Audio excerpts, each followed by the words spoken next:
We now go to Assembly Member McCartney, Behind Every Great City campaign.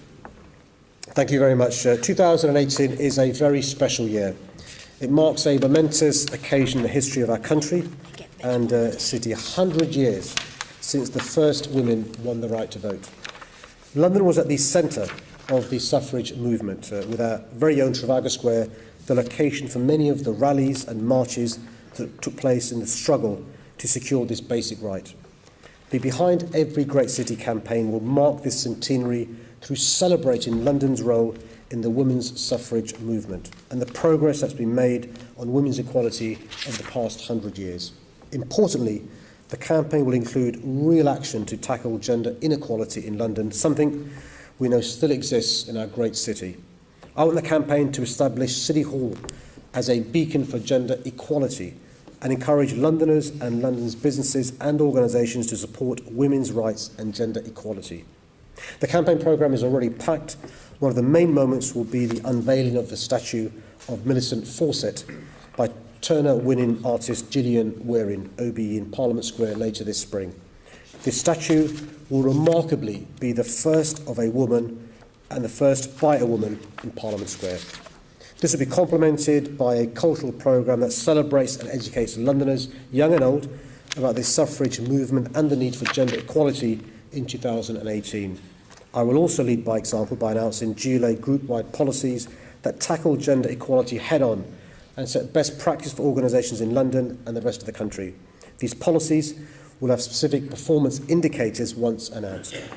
The success of the year-long campaign will also be measured through the volume of engagement we generate with Londoners and key stakeholders that can help amplify and champion this critical issue. I hope the Assembly will join me in celebrating the centenary this year and in showcasing and advocating for the incredible women that power this great city.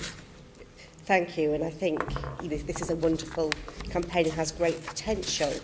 And obviously you have great influence over what happens in this building and the GLA family, but what would you hope the impact of it would be outside of this building? Do you see, and have you got any ability to measure the impact of it in changing practice elsewhere, for example? So we're setting up KPIs to make sure we can do that, but we want to change attitudes. We want to change the culture of our city and the country. We want young girls walking around our city to see statues of great women, to see posters of great women, to see when they travel the underground, the world's biggest public art gallery, works of art that are done by women artists. We want them to aspire to be brilliant scientists, brilliant journalists, brilliant lawyers, and all the brilliance we see, but unfortunately in a minority. And so this whole range of events were taking place across the city. History is very important, how we devise a curriculum that celebrates women activists in the past, suffragists and suffragettes. We have a women Prime Minister. We're working with the government in relation to how we can use the government's significant power to celebrate and commemorate this year, mark the progress we've made, but also use it as a springboard going forward. Central government, cities across the country, councils across London. Businesses are very, very excited as well.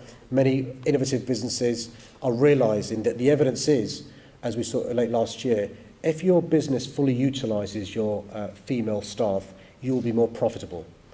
And so we're looking at a whole host of policies, from childcare-friendly policies to giving part-time workers decent remuneration and terms and conditions, mentoring, sponsorship to support girls and women fulfil their potential. So, from that answer, is it the case that your team are working with other cities, and are you working with local authorities across London as well? So we'll be doing a presentation shortly to London councils. I met with the leader last week and she and I agreed that there will be a presentation to them. There are some councils already organising events. I know of some in Waltham Forest and some in Barking and Dagenham. There are others organised across the city. We're trying to map what's taking place so we can have a calendar of events so people can go to a local event or a sub-regional event or a regional event or another event, but also we don't want to have duplication. Somebody will go to an event but then say, oh no, there's another event taking place at the same time. So a whole host of events taking place. International Women's Day will be a week-long worth of celebrations. I'm swallowing my own thunder by saying, rather than the scoop being used, we're going to use Trafalgar Square for the great event that takes place outside City Hall annually and stuff. So a whole host of events taking place. And what I'd say to Londoners, whether you're a business, whether you're a local authority, whether you're a charity, whether you're a young person, whether you're, if you want to get involved in the campaign, get in touch with City Hall.